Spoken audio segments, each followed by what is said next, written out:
So today we talk about the top, middle, and bottom of a sales funnel and where your listing fits.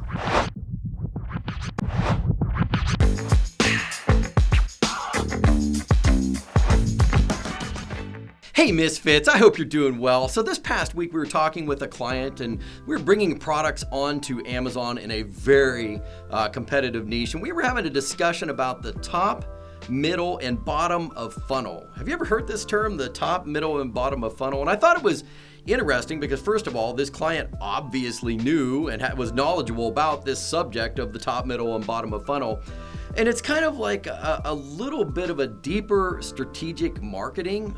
Basically, the concept is that there are three portions of a funnel. And a funnel is what the course that you take shoppers through to turn them from shoppers into buyers. And the analogy is obviously that the funnel gets narrower as the customers head down towards the bottom. So the funnel spans from the top of the market, general market, down to a smaller number of people who ultimately end up with purchase intent, or ready to buy, basically, is what it comes down to. So the broadest part of the funnel is at the top, where people are out there with like a vague to no awareness of their need of the problem or this product in their life. And they're probably not even aware that there is a solution to the problem, or they may not even be aware that there is a problem. It's like maybe like having a particular pain that they've been feeling in their side and not realizing that it could be related to a disease or to this particular ailment or this nutrition thing. Or if you're a guitar player, like I think of myself as a guitar player, I'm really what I am as a guitar hack. But if you like guitar stuff, you may like be interested in the idea of learning how to play fast. And maybe you didn't realize that having lighter strings, meaning thinner strings, can actually have a huge impact on being able to play fast and make them play faster, and how the action of the guitar, which is how high the strings are off of the guitar, can help you to play faster. And then all of a sudden you kind of realize like, hey, I've wanted to play faster as a guitar player, but I want to be able to shred like the guys who are really good, and whatever those cases are. But maybe this coming into this awareness and education that there are strings can play a huge factor in how fast you play. So basically at the top part of this funnel, there's this education component to the marketing. And that top part of the funnel is the broadest part of the funnel. And then the middle part would be consideration. Hey, what are my options? Oh, I guess I need to maybe thinner strings, okay, for my guitar. So this middle part of the funnel is where you sort of go like, okay, I found out that my favorite, guitar players are, playing on 8s and 11 size strings. And I've been playing on, 10 gauge and maybe even 11 gauge strings. So maybe if I move from this 10 gauge down to an 8 gauge or even a 7 gauge, it would make me a faster guitar player.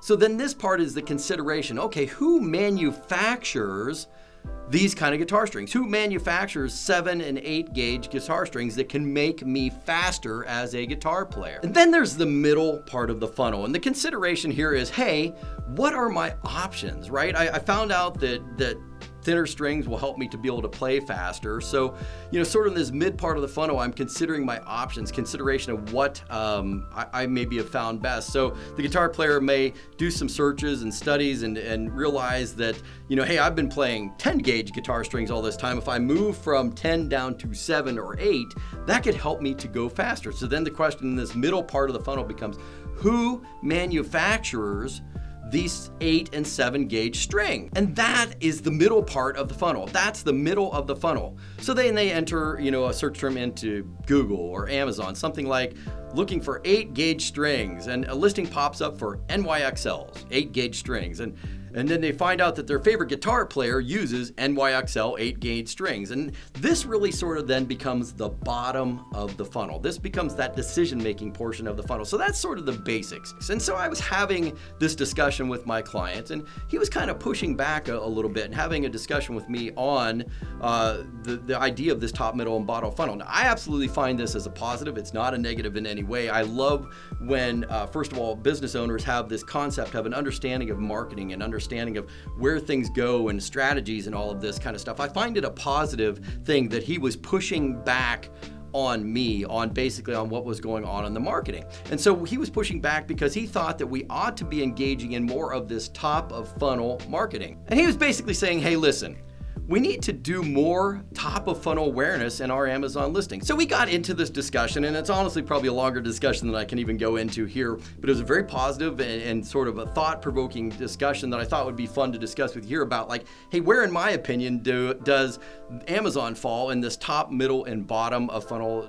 discussion? And it could just be Amazon, it could be Walmart, it could be Costco, whatever the e-com platform is that you're on currently, what part of the funnel are you actually in? And I thought it was an interesting because I realized that maybe other customers have been confused by this. In fact, I was just talking with the author of a kid's book, and he thought that I could use keywords to get the sales for his kid's book. Now, this was a children's book. It was a great children's book, but I had to help him realize that keywords are more towards this bottom portion of the funnel. And because no one knew about his book or the theme of his book or the story or even him, that he needed to build awareness, which is a top of funnel activity. He had to find a group of people that were super interested in this specific topic that his kid's book was about, and find out where they are, and then sort of lead them through this funnel that would ultimately take them to the point where they can make a purchase. But for people who are on Amazon, when they come there, or if they're on Google or whatever,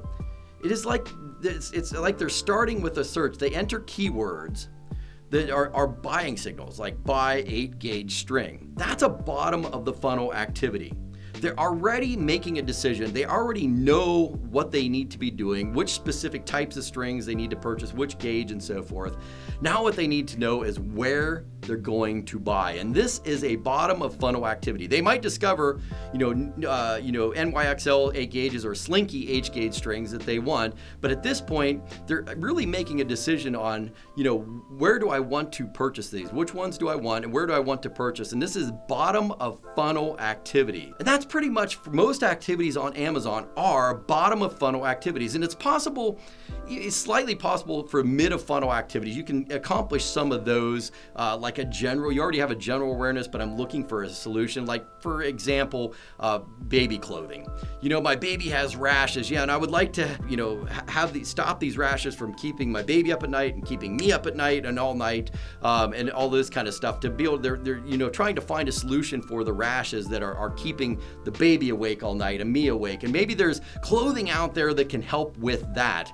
And then they enter into Amazon using their best reasoning. They're looking for clothing that soothes rashes, right? Now they're sort of in that middle portion of the funnel activity. And if you sell baby clothing that soothes rashes, or you have a chance at this point to really sway them towards your brand. But regardless, if your shopper is at the point of entering keywords into the Amazon search bar, they're probably going to be making a purchase decision today or tomorrow or the next day or something like that. Soon, they're at the point of making a purchase. This is shopping intent. So, they're heading towards the bottom of the funnel. So when you're on Amazon or on any marketplace, Walmart, Costco, etc., they've already begun the search that will lead to a buying decision that will probably happen within minutes. Or the next day or so, because you're down towards the bottom portion of the funnel. This is not the place where you can really easily educate. And that's kind of what I wanted to say. So they've begun with a search that will probably lead to a buying decision. It will probably happen within minutes or maybe an hour or maybe even in the next day or so, because they're down towards the bottom portion of the funnel. This is not a place where you can easily educate.